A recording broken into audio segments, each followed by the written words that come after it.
Well, hello there, and welcome back to another edition of the European Soccer Show. And with me, as ever, is the newly turned 27, Leo. Happy birthday, bon anniversaire. Hello, Daniel. Hello, how are Hello, you? Daniel. How are you? Merci beaucoup thanks a lot for your wishes. How are you? I too had a lovely your birthday. Thank you for asking. Yes, I'm good. Thank you. I have some time off, which means I have a lot more energy than usual. Which, considering how much energy I usually have, that could be far too much. Let's find out. So this week, to bring everybody up to speed, not only did we have league games, we also had cup action in 4 of the 5 nations this time round.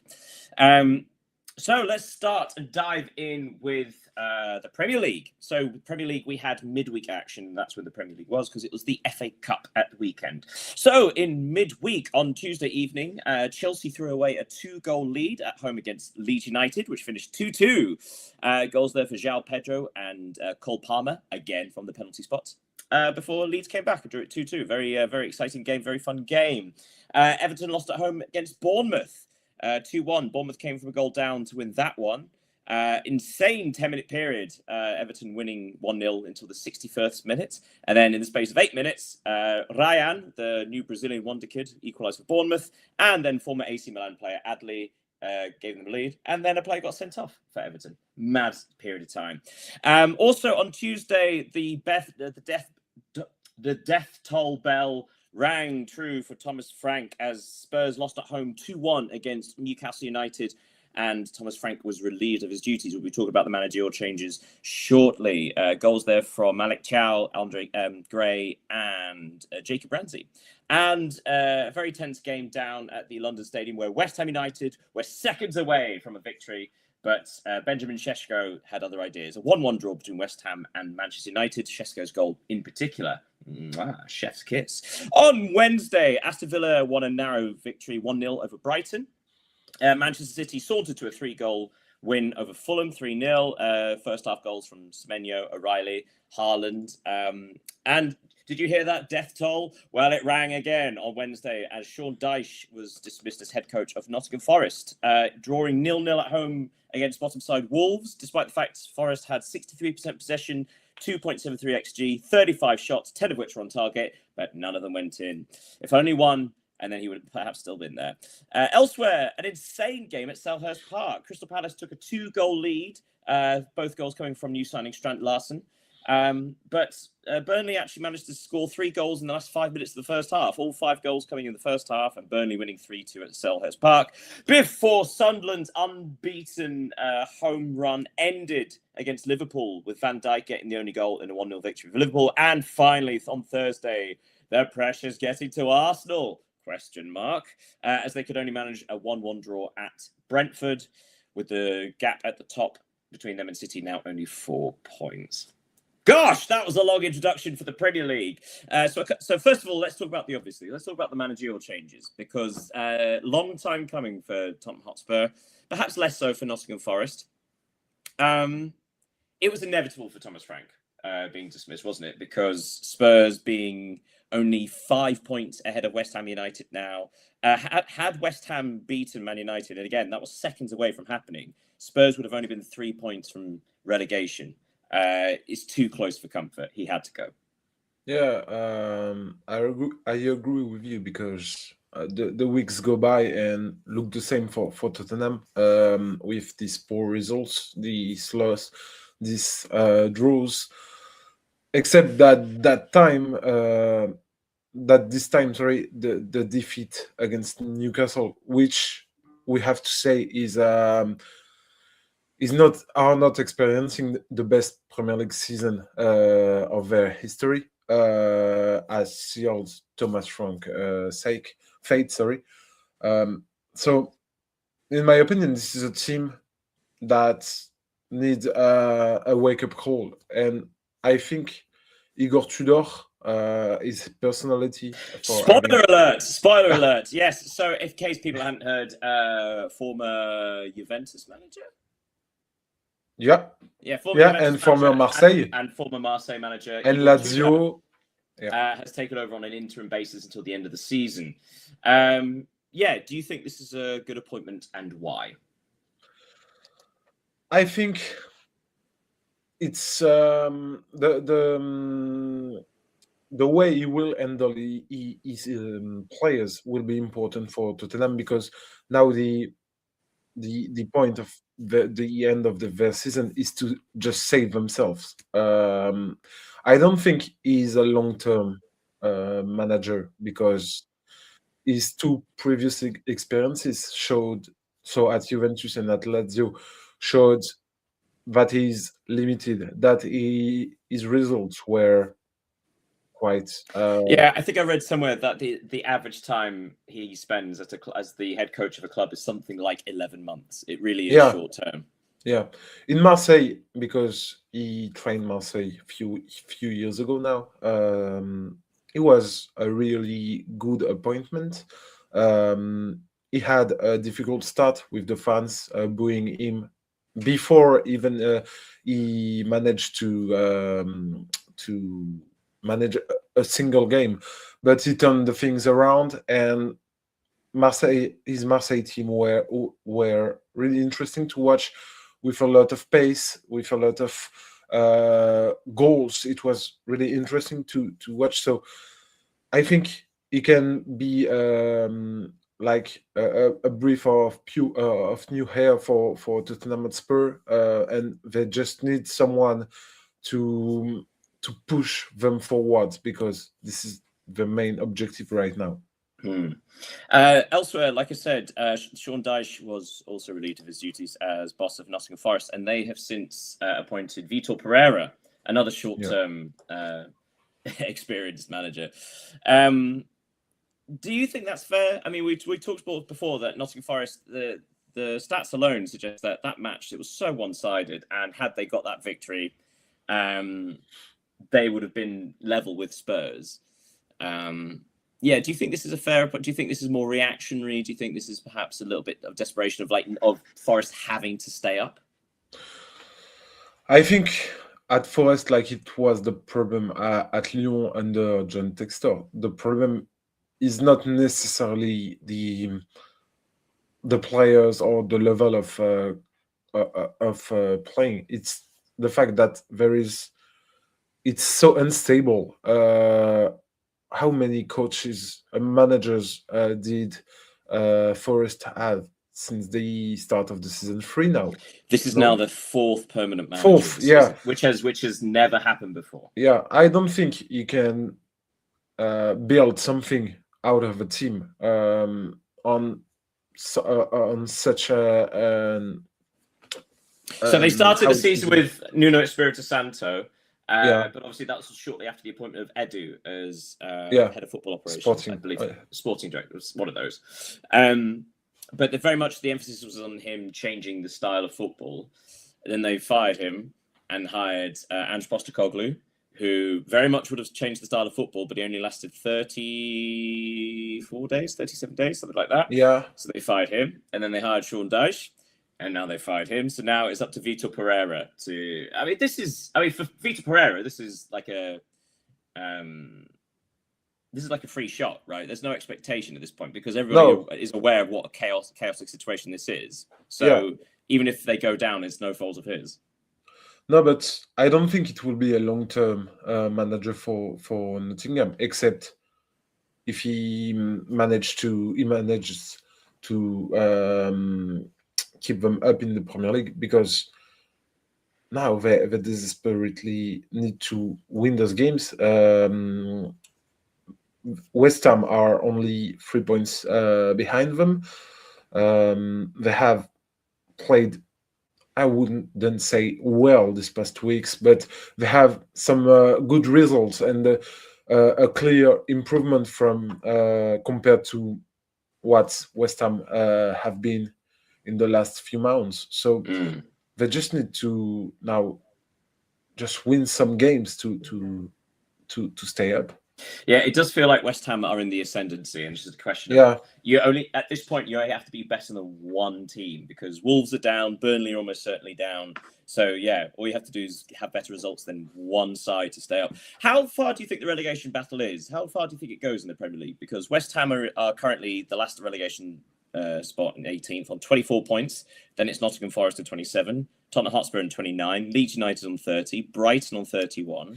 How far do you think this goes? Because, for example, Brighton have only picked up 2 wins in the last 15 matches. They seem to be now the side plummeting. Obviously, Crystal Palace have picked up a recent win to sort of ease their worries, but still, should Brighton be worried, or do you think they are just a bit too far? Firstly, I don't think West Ham will be relegated in the championship at the end of the season. In my opinion, Forest are more likely to be.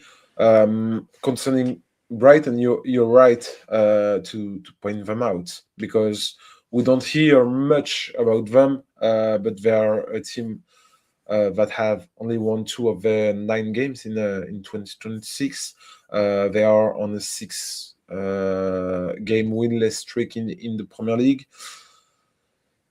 I think that with 31 points, they have enough points to stay up this season, especially if you take a look at the adversity they have to face.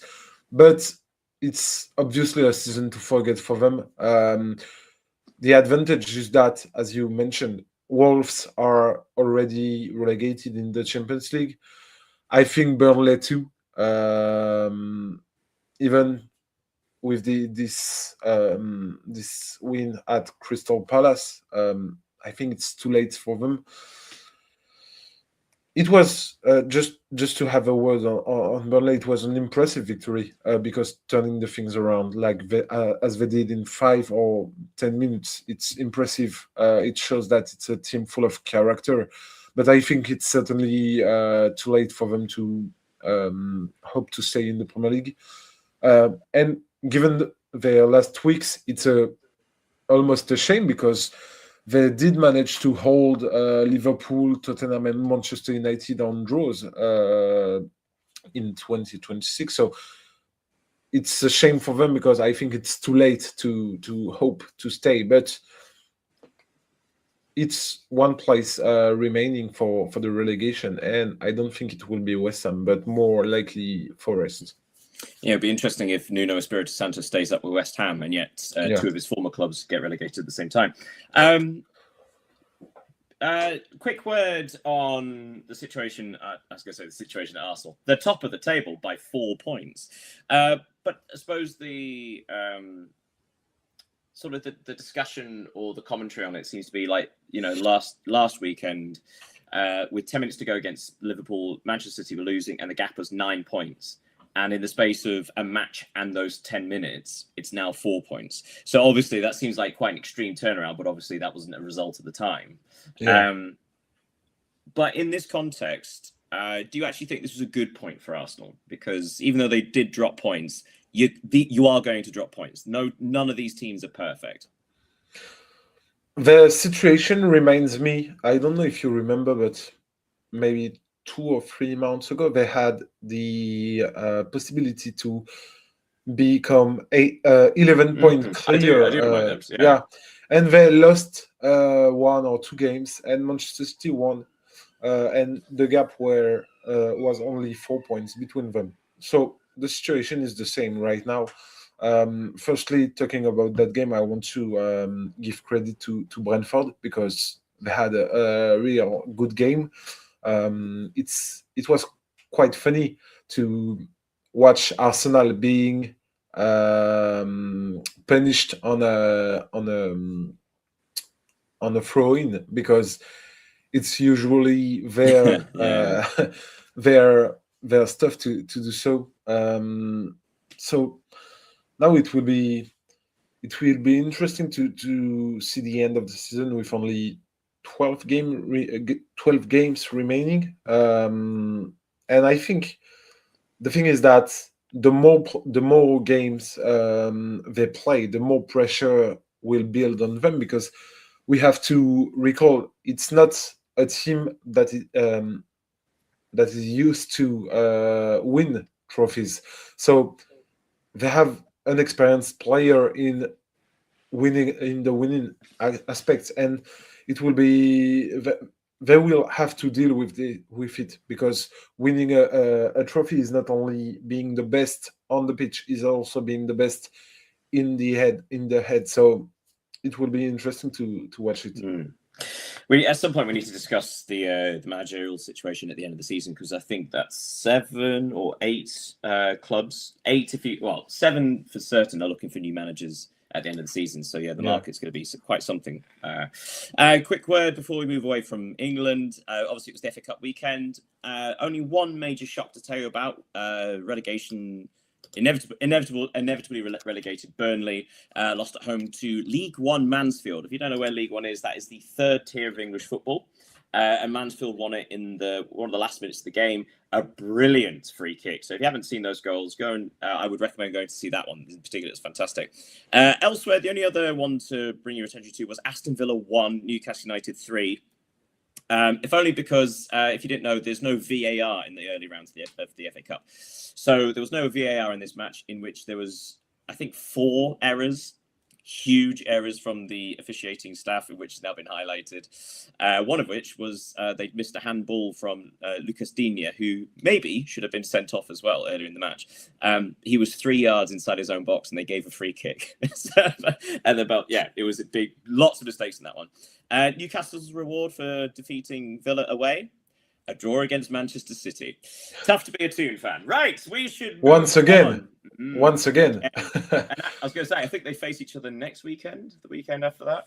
And they faced each other in the that'll be the EFL Cup too. 5th time this season. Not fair.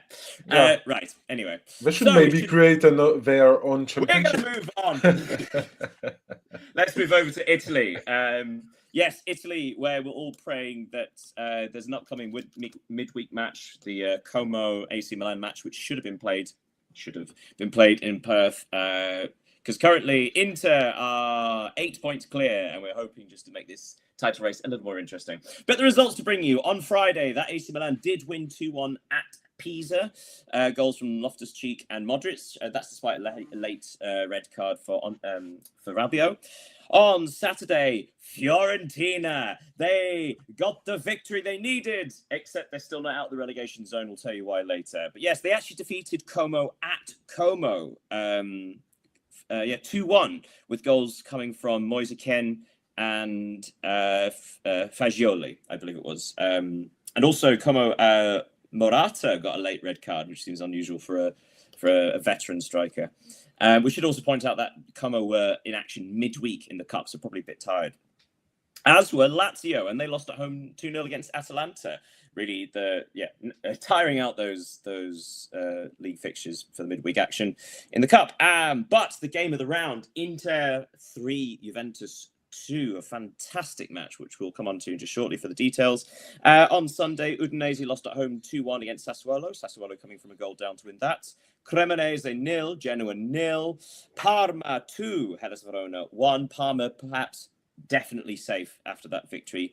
Hellas Verona actually did pretty well. They had a man sent off in just the 11th minute. It was 1-1 until the 3rd minute of stoppage time, when Parma stole it with a goal from Pellegrino. Torino lost at home against Bologna 2-1. Elsewhere, Napoli came from behind twice against Roma to draw 2-2. And on Monday, that devilish Lecce, 2 wins in a row, this time a 2-0 victory at Cagliari, which meant that they stayed out of the relegation zone, keeping Fiorentina in it. But let's start Inter-Juve. So Inter 3, Juventus 2. This game, as well as being wonderfully entertaining, everyone's been focusing on one moment of, let's call it what it is, cheating, which is certainly what the referees spoke about afterwards, the officials saying that they were misled, and it seems to be an epidemic of players getting away with this kind of thing. So, yeah, would you talk us through it about this cheating incident? Did you see it?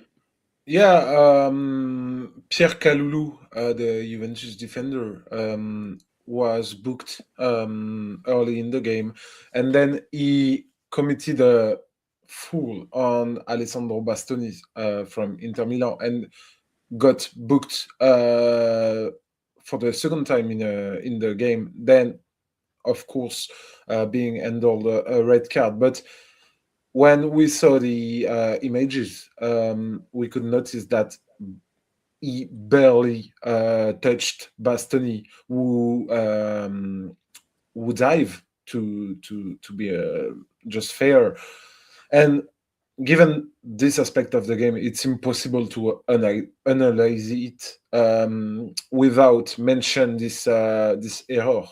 But the thing is that the VAR couldn't cancel the red card because it was not a straight red card, but a second yellow. We should also point out that I'm fairly certain, wasn't Bastoni already on a yellow card as well? So because he dived, he should have had a second yellow and he should be sent off.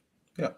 So it the decision had a clear impact on the end of the game, and against a team as good as Inter, every detail counts. So for Juventus, it was, and not just in the match in the league as well. Even though Roma only drew with Napoli, they have now leapfrogged them into fourth place in the Champions League spots. So this kind of thing can have a serious result. The match itself was fantastic. Inter opened the scoring through a Cambiasso own goal before Cambiasso equalised himself, and then Kalulu was sent off in controversial circumstance, and that was all before halftime. Then after halftime, Esposito gave Inter the lead again, before Locatelli equalised late on. But then going into the last minute of regulation time, Zielinski found Inter's third goal, which was enough for the win. Should credit it, so trying to put aside the blatant cheat from Bastoni, should Christian Chivu be be praised for his tactics, because he really went for this, didn't he? Like, the tactics were aggressive. They were about winning the match, not trying to control the game, just trying to score goals, keeping two strikers on the whole time. Do you think he deserves praise for this? I think he deserves praise for his whole season, because if you remember, when we talked about Christian Chivu's arrival at just before the Club World Cup last summer, we got questions about how would he succeed after Inzaghi's departure, the Champions League final, the loss in the Champions League final, and finally he managed to make a team a really strong team. Today, first in the tables with 8 points ahead of Milan, who have to play their game against Como. A dangerous team. Once again, they scored 3 goals against Juventus this weekend from 3 different goal scorers. So it's a very complete team, a very attacking team, and they are on the verge on winning another title. So. Elsewhere, quick word on the Napoli-Roma match, which finished 2-2. Donyell Malen seems to be one of the answers Roma were looking for. A striker that is consistently scoring goals. He's really hit the ground running at Roma. Yeah. Last week we asked ourselves if he could be the striker Roma were waiting for. He scored his second brace because he scored one on last weekend, and has already scored 5 goals in 5 games for Roma. And I just took a look at what he did in the Premier League this season, and he scored only 4 in 21 games with Aston Villa. So he was often used as a substitute there, rather than he was the supporting act to Ollie Watkins. But now he's the starting forward for the Netherlands, so therefore he should probably be starting somewhere. And it seems like he's repaying the faith put in him. Yeah, I agree with you. And it's funny enough to watch some Premier League players leaving England and shine in the Serie A, because of course, we talk about Daniel Malen, but we can also talk about Scott McTominay at Napoli, who have been terrific last season, MVP of the league. I think it's a good championship for this kind of strikers who need to regain confidence. We saw that, so interesting. And yeah, Daniel Malen is on fire right now. Also, a word on Fiorentina, or rather Lecce. It's 2 wins on the bounce. Who saw that coming? But also the fact, yes, Fiorentina are 18th, but now they're still 3 points behind Lecce. But the difference is they're now 3 points behind Lecce, Cremonese, and Genoa. So they are within striking distance of all of them. Now, who was it that thought Cremonese would be relegated about 5-6 weeks ago? Who foresaw that issue? I can't remember. But seriously, Cremonese are now only 1 win in their last 14, I believe. They've only got 2 points from the last 18 available.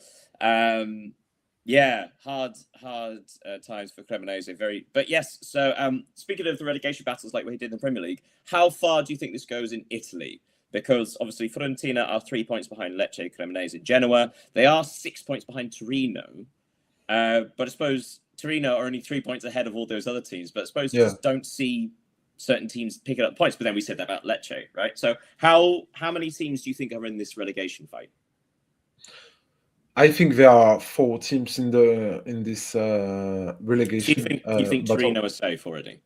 Yeah, I think. And I even think there are only 3 because if you remember, I never thought Fiorentina would be relegated at the end of the season, and I still don't think, even if this their win against Como this weekend is what was crucial, because if they had lost, they would be 6 points behind Lecce in 17th position. So they are now 3 points just behind the 15th place in the table.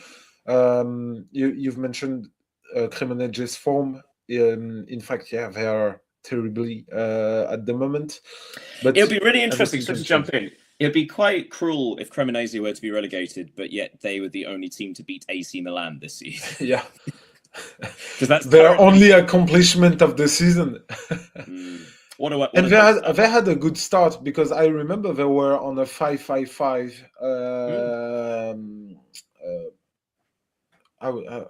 They were on a 5 win, 5 draws, 5 losses. They were sort of like 5th or 6th place in the early stages. They had such a solid start, but yeah. But it looks like teams found them out quite quickly, as it was. Also, before we go away from Italy, just to let you know the cup results in midweek. So Napoli faced Como. That was 1-1, and Como won 7-6 on penalties. Elsewhere, Bologna and Lazio faced each other. That was 1-1 as well, but this time Lazio won 4-1 on penalties. So defending cup champions Bologna are eliminated. Lazio and Como are through to the semi-final. It'd be wonderful if one of those teams won the Coppa Italia this year, considering, first of all, Lazio being under a transfer embargo for the first half of the season, and Como obviously being one of the pretenders to the elite. So it seems like both aspired a cup run. Very similar to Spain, which brings me, that's a nice segue. We're going to go to Spain, because in midweek, before we tell you the league results, in midweek, we had the semi-finals of the Copa del Rey. It was the, I'm going to feel really bad about this. Was it the San Sebastian derby? The Basque derby, sorry. Athletic Club 0, Real Sociedad 1. So Real Sociedad are in the final. And then the next semi-final, Atletico Madrid against Barcelona. Atletico won 4-0. Goals from Eric Garcia, own goal, Griezmann, Ademola Lookman, and Julian Alvarez scoring his first goal in 3 months. All in the first half, so 4-0 Atletico. And Eric Garcia had a terrible day. He also got a red card late in that match as well. Just to correct you, they are not in the final yet, because there is a second leg. Oh, apologies. Sorry, I forgot about the second leg. Thank you very much. But I mean, I will say this: Yeah. Atletico are probably the final. But thank you for correcting that. We'll talk about that. What happened with Barcelona? Because obviously there was murmurings this week about meetings between the players and Hansi Flick and about tension coming out of nowhere, which is strange considering Barcelona having a very good season. It does seem like that is spilling onto the pitch because, spoiler alert, the league result this weekend wasn't great either. So this really seems to be disrupting the players. Yeah, this was a terrible performance from Barcelona. Even if we have to recall that they have a lot of missing players, especially Rafinha, who was back this weekend yesterday away at Girona, and Pedri, who were maybe the two of the three main players in Barcelona's squad. So it doesn't explain everything, but of course it didn't help them to try to start a comeback against Atletico, who were really, really interesting. Each time they wanted to attack, they could approach the Barcelona's box. Each time they shoot, it was on target and in the back of the net. So they were really, really good. And Barcelona, maybe they could have been awarded a penalty in the second half. It wasn't the case. They could have scored in the second half. They scored, but the VAR strangely disallowed their goal. So they will need to explain that. But it was a poor performance overall for Barcelona. And also, we should really credit not only Atletico Madrid, but Diego Simeone, because so often people speak about the high line of Barcelona and about how it doesn't quite make sense why more teams haven't quite figured out how to attack against it. This is the example, a team that had it perfectly against that high line. But let's bring you the results of the league. So on Friday, Elche and Osasuna played out a 0-0 draw. Both teams terrified of losing at this stage with the relegation fight. On Saturday, Espanyol and Celta Vigo faced off. Both teams struggling this season and playing out a 2-2 draw. It was 2-1 to Espanyol until the third minute of stoppage time, where Borja Iglesias, with his fabulous nails, equalised to make it 2-2 in the third minute stoppage time. Elsewhere, Villarreal, their form is stumbling as well. They lost 2-1 at Getafe. Getafe, who seems to have turned a corner of their own, 2-1 to them. Sevilla and Alaves played out a 1-1 draw, despite the fact that Sevilla had 2 men sent off. Strange match, that one. Real Madrid 4, Real Sociedad 1. Sociedad probably a bit tired from their midweek action. Real Madrid playing the long game, you see, getting knocked out of the cup so they could try and steal a march on the league. Goals from Gonzalo Garcia, a couple for Vinicius Jr. from the penalty spot, and Valverde. On Sunday, Athletic Club 1-2-1 at Real Oviedo. Rayo Vallecano moved out of the relegation zone, defeating Atletico Madrid 3-0. Again, tired midweek, perhaps. The Valencia derby, Levante 0, Valencia 2. Valencia also moving away from the relegation zone. Mallorca 1, Real Betis 2. And on Monday, the big news, Barcelona winning 2-1 against the league leaders. Well, former league leaders. They are now down to second. Let's start with that result because, as we were just saying, that there's quite a bit of disruption now. And these two results means that we can no longer ignore it. But this was a bit of a strange one because Lamine Yamal missed a penalty. Another one where Barcelona probably should have actually won it, but didn't.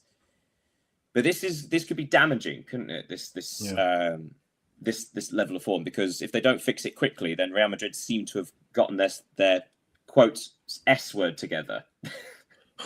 Yeah, firstly, we have to say it was a very enjoyable game, especially in the first half.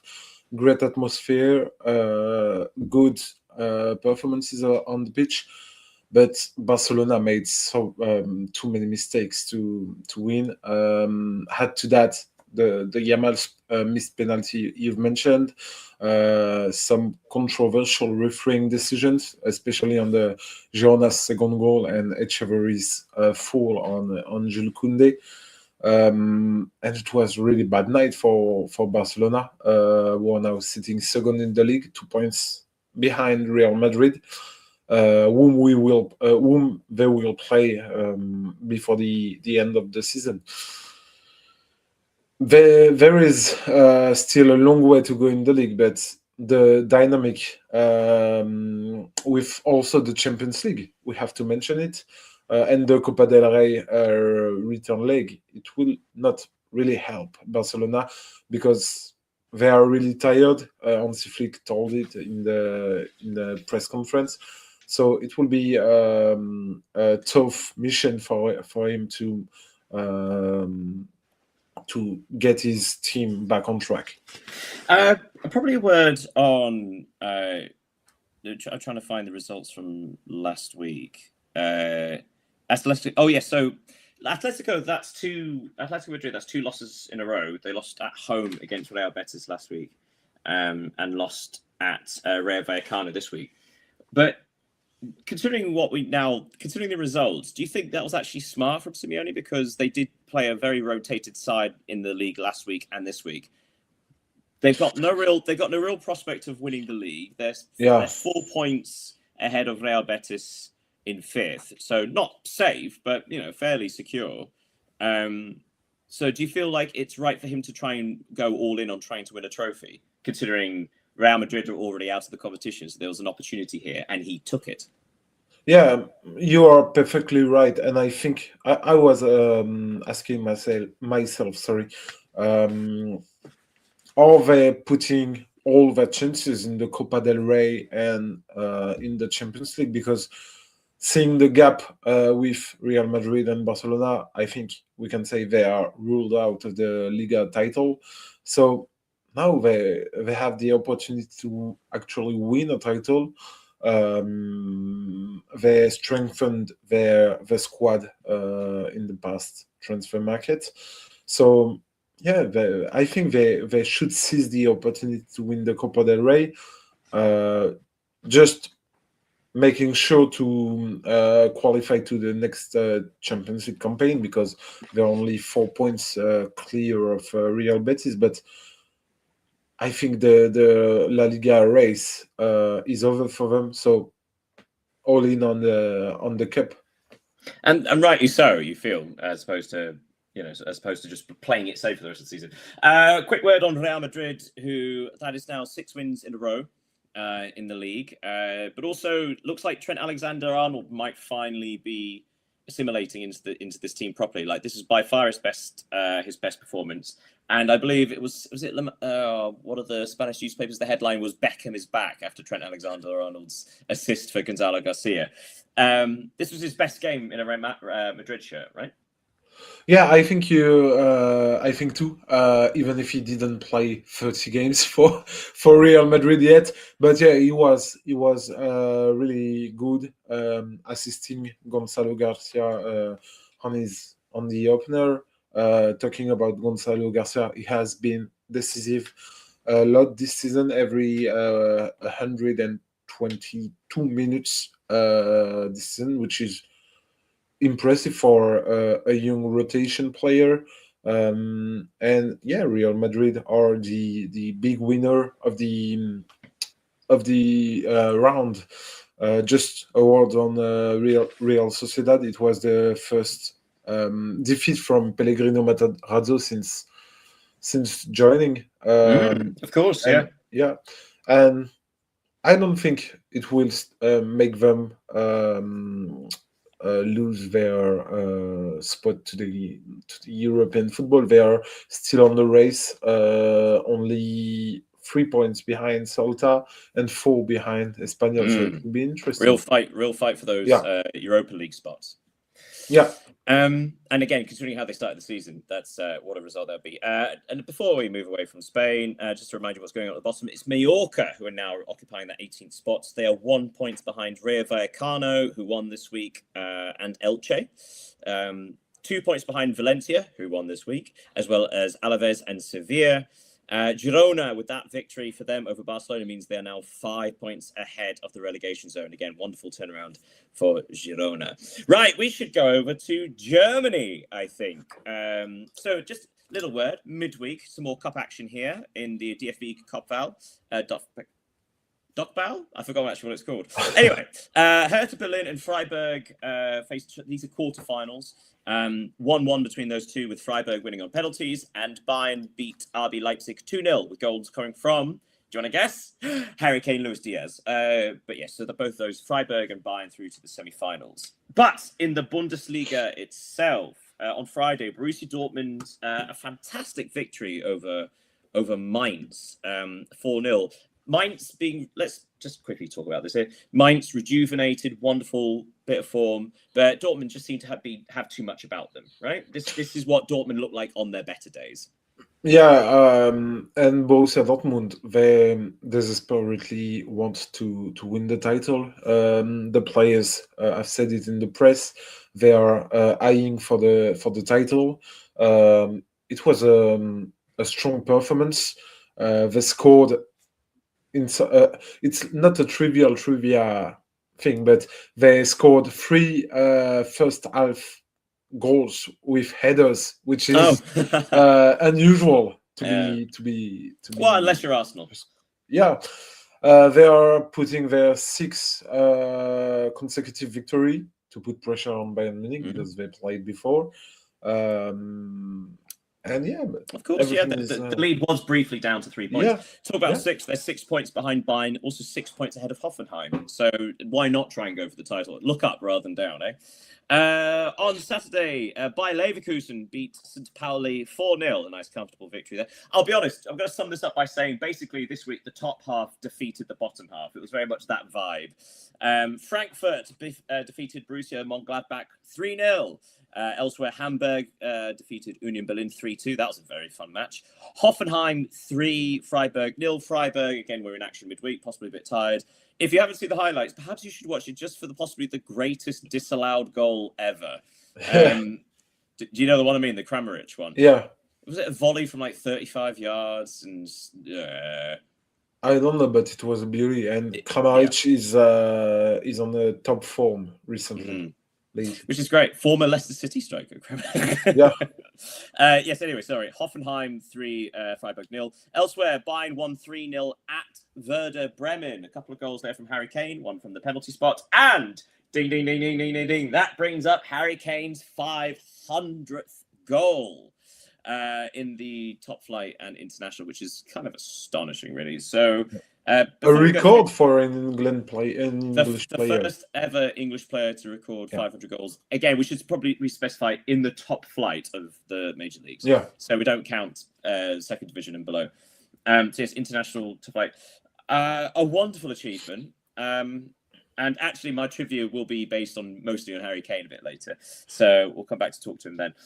Talk about him then, rather. Stuttgart defeated Köln 3-1. That was 1-1. Until the 84th minute, before Demirovic scored a late leader for Stuttgart, and then Undav made sure in stoppage time. And then on Sunday, Augsburg defeated Heidenheim 1-0, and RB Leipzig came from behind twice to draw against Wolfsburg 2-2, which coincidentally was the only draw the entire weekend in the Bundesliga. Yeah. So yes, with the top half defeating the bottom half, really not much change in the league. So let's talk about Harry Kane and the impact he's had on the Bundesliga, because you could probably say, obviously, going to Bayern is quite a dominant side anyway, but the sheer numbers are staggering, aren't they? Because it's not just goals, it's assists as well. Yeah, he's been playing very good this season. I think he's better than last season. Maybe last season he scored more goals, even if he did score 41 and assisted 5 since the beginning of the current season, which is obviously impressive. But he seems even more linked to the player, more adapted to the Bundesliga. He's so important for Bayern Munich. Not only on the score sheet, but of the fear he provokes to the opponents, because of course when you have to deal with such a talented forward, you are not only 100% focused on him, you are 150% or 200 focused on him. So he's impressive. I really love this player. He's a really complete striker. Impressive, just impressive. You know what? I'm going to ask my trivia question now, the trivial trivia, because it's about Harry Kane. So I'll ask one of them. So that's 500 goals. Which team do you think he scored against the most? I've got a top 3 here. Okay. So the top 3 are all Premier League. Or at least one is formerly of the Premier League. There's one team who scored 20 goals against. Arsenal, I think they are in the top Very 3. close. They're third.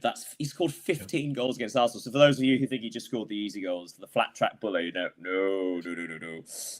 It's Leicester City, his former club, actually. Leicester City, 20 goals. But I thought more interestingly, in the top 10 teams he scored most goals against, one of them's a German club, despite the fact he's only been there 2.5 seasons. Do you have any guess which club it is? I'll give you a clue. It's not in the bottom half. It's, again, not a flat track bully. Can be Dortmund? It's Stuttgart. He scored 10 goals against Stuttgart in 2.5 seasons. It's insane. Absolutely insane. I mean, we are lucky to have so many elite players in the world that we can just, we could just laud praise it. We could probably leave the Bundesliga there, to be honest, because, like I say, the top half beat the bottom half, same as you were, more or less. Just one thing which is interesting to note, because you've said that all the top table teams and bottom teams have won all. It's interesting to note that only Leipzig and Wolfsburg have lost and gained a point, and very important for Wolfsburg because Bremen have lost, and Wolfsburg are not in the relegation zone. Yes, very interesting. Right, finally, on this little jig that we do weekly, we're going to go over to France. And, my goodness, what's this? France? Dramatic. It is. No cup, no midweek action, no cup to talk about. But, my goodness, there's some interesting league stuff. And we're going to start talking about the first match, Friday night, with Paris Saint-Germain and Monaco coming up in midweek. Both teams played on Friday. Monaco, their return to form continues, defeating Nantes 3-1 with 3 goals. All the goals coming in the first half before Golovin was sent off for a second yellow in the second half. But that's not what we're going to talk about. Elsewhere, Rennes 3, Paris Saint-Germain 1. Paris Saint-Germain suffering a defeat. Spoiler alert, losing top spot in Ligue 1, but also terrible preparation for the midweek match against Monaco. Bit of a fallout from this match as well, because Dembele was made comments to the press afterwards saying along the lines of certain players need to stop playing for themselves and start playing for the team. I'm going to sort of compare this to Barcelona, but considering there doesn't seem to be much wrong with this side, and yet there's just a little bit of tension. There's something beneath the surface, isn't there? Yeah, because Paris Saint-Germain experienced some difficult weeks now. They are second in Ligue 1. They didn't achieve to qualify directly for the round of 16 in the Champions League. They are eliminated in the Coupe de France. So they are not as dominant as they were last season, especially in the second half of the season. You've mentioned Ousmane Dembele's comment. They were obviously targeting Désiré Doué, who has been disappointing these past months. He was praised last season, scoring a brace in the Champions League final, of course. But this season, he seems to be playing for himself, which raises a lot of questions. We should probably point out that it was never specified which player or players Dembele was referencing. No, in of that course. Attack. And also, the manager, Luis Enrique, was saying that, it was quite comical because he was saying that any comments made by players after a match should be completely ignored because it's in the heat of the moment. We should point out that. Yeah, because some just to clarify, it's because some reports suggest that it was directed to Desiré Doué, and it's not the first time some information like that came out. So here is why. Fair enough. So yes, Paris Saint-Germain losing, perhaps pulling in Arsenal. Like, have they choked? Although they've won a lot of titles, unlike Arsenal. Yeah. Oh, how much Arsenal I'm going to throw shade am I going to throw today? On Saturday, Marseille and Strasbourg played out a very entertaining 2-2 draw. In fact, Marseille threw away a 2-goal lead. Gary O'Neill's Strasbourg came back to draw 2-2 with Panicelli scoring a penalty in the 7th minute of stoppage time. Marseille, when it seemed like it was finally calming down, a nice lead against a very decent Strasbourg side, they let it slip, which seems to be quite a problem for them this season. Yeah, the situation at OM at Marseille is clearly the main topic of discussion in Ligue 1 at the moment, because this weekend, after losing 5-0 to PSG, let's remember it, last week, they once again dropped points, this time against Strasbourg, after having leading 2-0. They did so against Paris FC a few weeks ago. And just over the last 10 days in Marseille, Roberto De Zerbi was sacked. Mehdi Benatia, the sporting director, announced his departure from the club before being called back by his owner, who gave him full powers, reducing those of Pablo Longoria, the president. The new coach has not arrived yet, although it seems to be that Habib Bey, who was himself recently sacked by Rennes. And what's more, they're now 4th in the league, 5 points behind Lyon. So it's chaos in Marseille, as always, I would like to say. But yeah, Marseille credit to Strasbourg and credit to Gary O'Neill, because it seemed like he made tactical changes that actually affected the game. Yeah, that sounds like patronising Gary O'Neill, because he was clearly a very good manager. He wouldn't have worked in the Premier League several times, if not. But also, it was I think just when he was appointed manager of head coach of Strasbourg, it was a little bit underwhelming for many of the fans involved. But it's been a good start under him. Yeah, especially since Strasbourg had 2 losses before this away trip to Marseille, so they needed to gain some points.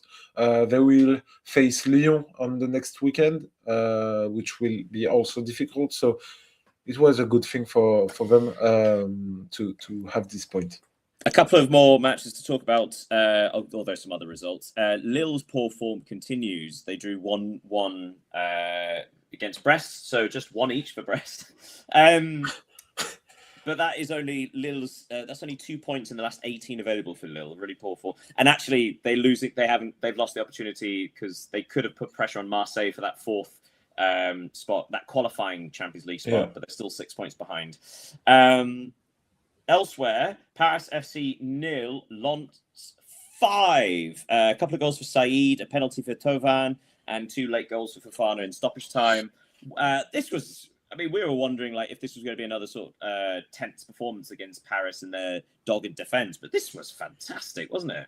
Yeah, and it was easy. Lens, you were talking about Arsenal. They are a team that, compared to Arsenal and contrary to Arsenal, they are a team that don't seem to suffer from pressure, because for the simple reason that no one, including themselves and the fans and the pundits and everyone, expected them to be where they are at the moment. So what they are achieving is exemplary.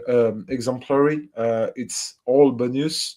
And now they are on a good position to win the title. So it would be extraordinary. And even if they failed, they would fail to win the title and ended 2nd or 3rd in the league. It would be a real good season for them. 3rd. Speaking of which, Moving on to Sunday, Le Havre beat Toulouse 2-1. Lorient beat Angers 2-0. Metz lost at home against Auxerre 3-1. But the thing that perhaps Leo was referencing, Lyon defeated Nice. Everyone beats Nice. Lyon defeated Nice 2-0, which is their 13th win in a row. Just one behind the record they set in, was it 2006, 2005, something like that? Yeah. So if they win their next match, that is tied for the record, the best wins in a row record for Lyon. Astonishing, absolutely astonishing return to form. And the scenes at the end of the game were really touching, weren't they? Yeah, it was an extraordinary, like a party between players, Paulo Fonseca and the fans, because when you remember where Lyon were last summer on the verge on being relegated, being third in the league today is more than unexpected. They are not really good this past weeks, but they always find a way to sting their opponents to win the 3 points. But we have to say that whatever it happens right now, even if I think they will finish fourth in the league personally. But, fourth? You think fourth? Yeah, I think because they will their fixtures to come are very very hard. They will play Strasbourg, they will play Marseille, they will play PSG, they will play Lens, they will play. What I'm hearing is that the title challenge is back on. If they win all of those, then please don't say that. I will believe it. But yeah, it's a terrific season for Lyon, and everything like Lens, everything from now is kind of bonus for them. Well, I mean, either way, it's been a terrific return for their season, and who knows where they could finish. But certainly, again, looking up rather than down. The point between them and Lille in fifth is now 9 points. Right, so that brings us to the end. Ciao, boys. Hello, Josh, ACM7. Ciao, boys. Apologies if you've already covered this, but interested to hear your thoughts on the dreadful refereing in Inter versus Juventus. Bastoni should have been sent off alongside Kalulu for diving. Well, we have discussed it, but to disagree with what you mentioned there, we think that Bastoni should have been sent off instead of Kalulu. Because obviously, as we mentioned, Bastoni already on a yellow card when he dived. Fonseca leaves Milan and becomes the greatest coach on earth. It's okay. I agree with you, Josh. He is the greatest coach on earth. And just to finish with Lyon, because Josh' comment is interesting, because Fonseca, when he was on suspended for 9 months, the only good thing maybe John Textor did at Lyon was to keep him in the club, because it was a tough decision to keep a manager who couldn't be. Well, also, probably we should point out that I think that would probably constitute a breach of contract. The fact that he, quote unquote, attacked a referee. But yeah, like sort of the breach of contract, being suspended for 9 months would have meant that they could easily get rid of him without the compensation needed. But they decided to keep him on, and it seems like a smart choice. But we should always remember that yes, he was banned for a very good reason. So it does feel like a bit of a redemption arc. This probably why the emotion at the end of the match. Yes, we should probably leave that there so we can squeeze in the things that we may have missed. Hey, Leo, what might we have missed? Let's go to the Bundesliga 2 this time. Bundesliga. With Edin Dzeko, I don't know if you saw that he returned to Germany. Was he in Schalke? Yeah, in Schalke, and he's enjoying an impressive return to Germany, because for those who don't know, he played at Wolfsburg in the late years of the. I think it was in 2007. 2009, 2008, and he's having a great comeback to Germany, having already scored 5 goals in 4 games since his arrival. He's 14 now, so it's a good. I like this kind of stories. I'm going to bring your attention to the Championship. If you remember me telling you before Christmas, or early December, Coventry City were 10 points clear at the top of the Championship. Going into today's fixture, they were second in the table. They have a poor turn of form. Not awful, but also Middlesbrough and Ipswich Town have really turned things around. So Coventry against Middlesbrough, second against first this weekend. And Coventry City won 3-1. A big victory for Coventry, who go back to the top of the Championship. But yeah, a bit more of a title challenge there. But Coventry now first ahead of Middlesbrough, and Ipswich Town, I think, fourth. But they have a couple of games in hand. Anything else we might have missed? The last thing is that I just wanted to focus briefly on the Scottish League, where the What a title race. fight that is, yeah. Yeah, the title race is wide open with 3 teams still in contention. Hearts, who are currently top of the table, ahead of Rangers, and Celtic, who are only 3 points behind them, with a game in hand. So, yeah. And I think it's a really good scenario for the Scottish League, because from an external point of view, when we talk about the Scottish Premiership, it's only Rangers and Celtic fighting for the title, and it's a good thing for the league to have. And apart from anything else, their coefficient, I think it's dropped to like 17th or 18th. So like both the struggles of Rangers and Celtic in Europe as well means that there's even less focus put on it. But yeah, great fun. I've got one for you. Yeah, I hope you're ready for this. I am.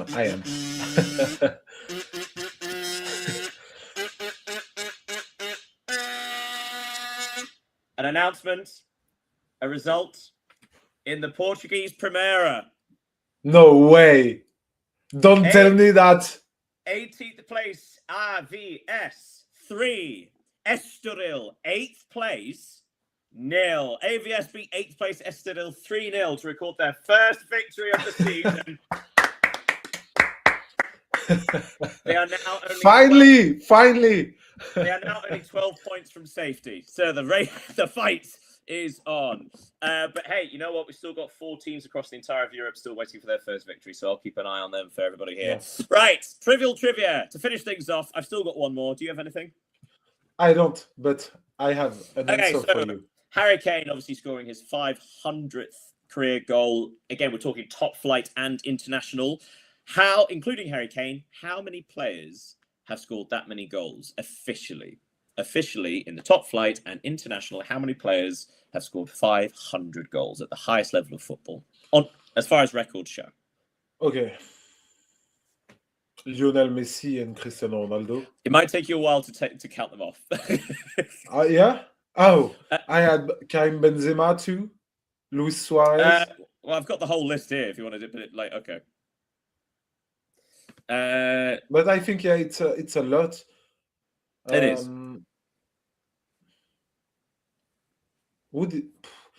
I don't have the answer, but not a lot, but it's no. I would go between 25 and 30 players. No. Oh, very good. 27. I'll give you that. Well done. Bravo. Names just ahead of Harry Kane. If he scores another 2 goals, he'll go ahead of Zico, the Brazilian Zico. Yeah. He's 50 goals behind Scotland's Jimmy McGrory. That's very good. You can probably guess the top ones. Cristiano Ronaldo is first by some distance. Leo Messi is second. Pele is third. Romario is fourth. But again, we're talking like if Romario claims he's scored over 1,000, but that also includes friendlies or whatever. Same thing with Pele, to be honest. Like there's so many like unofficial games he scored in. But a very good point was made, which is if Harry Kane, he is 126 goals behind. 1, 2, 3, 4, 5, 6, 7, 8, 9, 10. He's 126 goals behind Joe Bambrick, a Northern Irish player. So if Harry Kane could score 127 goals in his career, he'll move into the top 10 ever.